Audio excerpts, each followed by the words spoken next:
You're listening to Saturday Morning Media. And now, back to our show.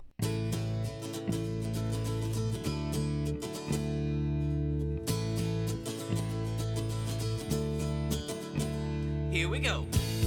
Welcome back to the GrantCast. My name is Grant Baciocco. It is fantastic to have you tuning in for another episode of the GrantCast. Now, in the last episode, if you listened to it, and if you didn't, that's fine. You don't have to listen. You don't have to listen. You could be jumping on at this point. You could be not listening. You could pick and choose. You can just think this title sounds interesting. But the last episode, I talked about performing with the Jim Henson Company's Puppet Up Uncensored at Knott's Scary Farm.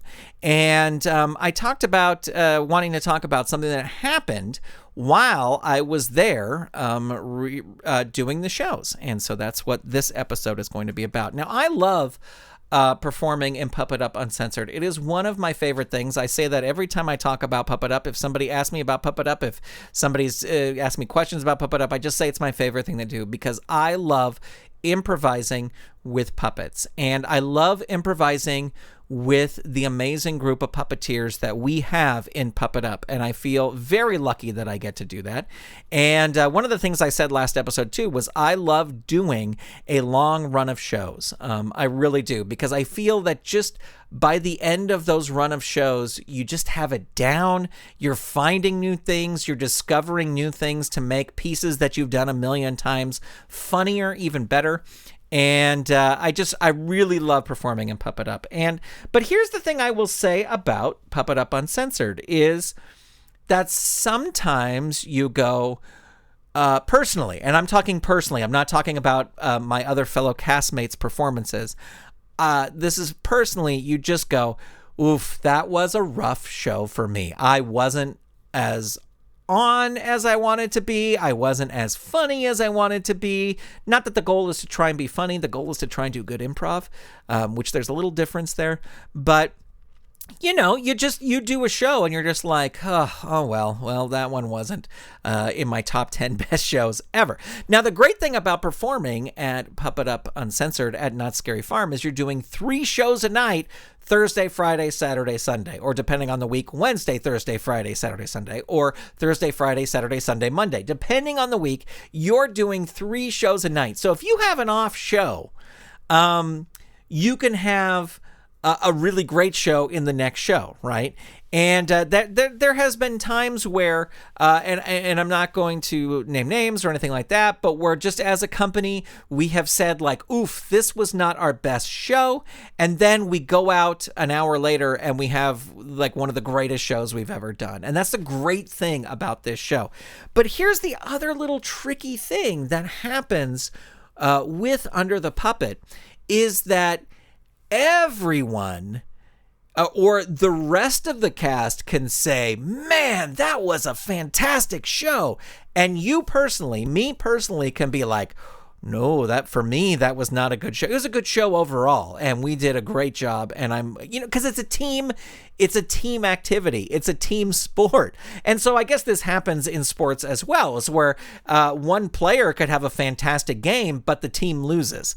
Or vice versa. The team can win, but one player has like a really bad time. And that's kind of how this is in Puppet Up Uncensored. There are some times where there was just this one show where I don't know. I just didn't feel personally myself that I did great. But when we came off stage, everyone was really, really happy. They were really excited about the show. And I just feel that my performance wasn't that great. But, and I don't go, no, you guys, we didn't have a good show. We had a bad show. I just, I'm like, yeah, great show, everybody, great show. But inside my head, I'm just going, oof, that was a hard one for me. I really struggled during that show. And there is a piece that I kind of developed for the show called, we call it Educational Moment. My favorite name for it is History Repeats Itself. And it is a piece that uses this technology we have, like this video looping.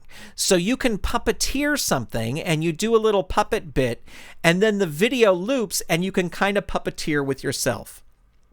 And all you really need to know for this is that the setup for this is that I get a historical figure or a celebrity from the audience.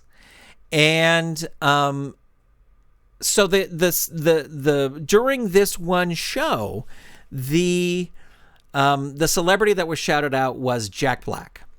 Now, and this will kind of date when this show is. Either that day or the day before, the trailer for the Mario movie, this new Mario movie that's coming out, came out. And all I knew is that Jack Black plays Bowser in the Mario film. And I'm trying to even remember what my rhyme was, because in this little puppetry piece, History Repeats Itself, you come up with just a 4-line little verse, just a 4-line little joke that rhymes about the celebrity. And so I think my joke was, and you're thinking this up in the moment, like seconds after you get the suggestion of Jack Black, you have to come up with this little rhyme. And I think my line was, Jack Black was in Tenacious D, and they were really groovy, and now he's playing Bowser in this new Mario movie. And in the moment, it was the best I could come up with. I've come up with funnier ones. More recently, the suggestion was Dolly Parton, and my thing was Dolly Parton is a singer, and she's known for several big hits.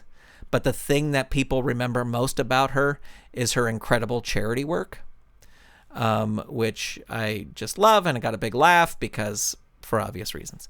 And but this Jack Black one wasn't great. It was just kind of like meh, all right, meh. Oh, anyway. So anyway, that show I just didn't feel. I remember, so it must have been a 10:00 show because we had one more show after that, but I didn't feel that great about it. I was just like, oh, okay, there's that.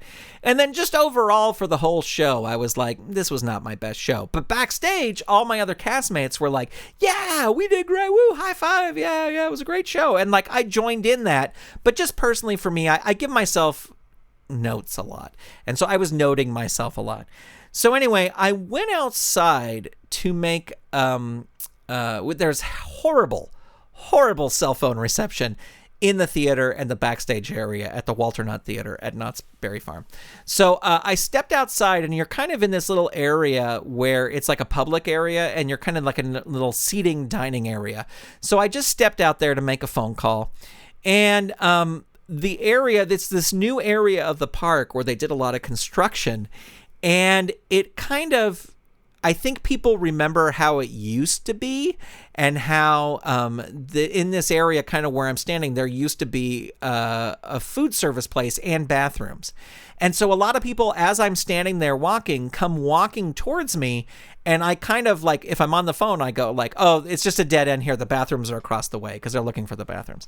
So anyway, I was standing there and I was talking on the phone, and this guy, and I don't know if his girlfriend or his wife or whatever, but they came up, and I was kind of feeling bummed about the show, and I was just like, meh, all right, okay. And this guy comes up and he goes, are the bathrooms back here? And I go, oh no, they're across the way. And he goes, hey, you were in the show we just saw. And I was like, yeah. And he gave me a fist bump, and he goes, that Jack Black thing was brilliant. You're so good. And I was like, oh, thank you very much. And he was like, yeah, man, such a great show. That Jack Black thing was so funny. And then he walked away, and he was sincere. He meant it. I'm probably making it sound a little bit more unsincere than it actually was. But he walked away, and it really just made me think that you may think you have a bad show, but the audience thinks it's a good show. Because this guy, I mean, I was in several other pieces. He could have mentioned other pieces that I did, but he specifically mentioned this Jack Black thing that I was kind of like, on. And I was like, well, this guy liked it. So I don't know if I've talked about this before, but I've learned in my short career of being able to work on television and film things is to trust the director. And if the director says we got it, even if you feel you could do a better job, if the director says we got it, trust the director, because the director is the director, and they're saying you got it and you did a good enough job for them. You don't have to do even though personally you think you could do better. And I think that kind of extends to the audience too, and believe the audience. And if you don't feel you did well, but somebody says you did great, maybe you did do great. Maybe. Maybe you can stop beating yourself up for 5 minutes and critiquing every little thing that you do, just be glad that you did a good performance. So it was a little lesson that I learned, and I wanted to pass that along because it's actually something since that moment happened that I have been thinking about a lot. It's like, yeah, trust the audience. Let the audience, they know what they like, and if they don't like it, you'll know, and if they do like it, they're going to let you know. And the audience, that show for that night, total applause. They loved our show. So, trust the audience. And that's all I'm going to say right now. Thank you so much for listening to this episode of the GrantCast. I really appreciate it. Thank you for downloading. Thank you for subscribing. If you're a patron, thank you so much for being a patron and supporting all the content from Saturday Morning Media. I appreciate it all. Thank you so much for listening, and I'll be back soon with another episode of the GrantCast. Goodbye, everybody. This episode of the GrantCast was made possible by the Saturday Morning Media Patreon patrons who've gone to patreon.com/Saturday Morning Media and set up a monthly pledge for as little as $1 a month. Big shout out to all of our patrons, and a special shout out to our patrons at the producer level, including Dorothy Baciocco, Eve Cunning, Kathy Crawford, Tony Urbano, Brandy, David Akers, Scott Armstrong, Vicky Sebring, and Andrew Calgano. If you would like to support this show and become a patron, head on over to patreon.com/Saturday Morning Media, and thank you for your support. This episode of the GrantCast is copyright 2022 Saturday Morning Media, Grant Baciocco, executive producer, all rights reserved. www.SaturdayMorningMedia.com. You've been listening to Saturday Morning Media. Stay tuned, we'll be right back.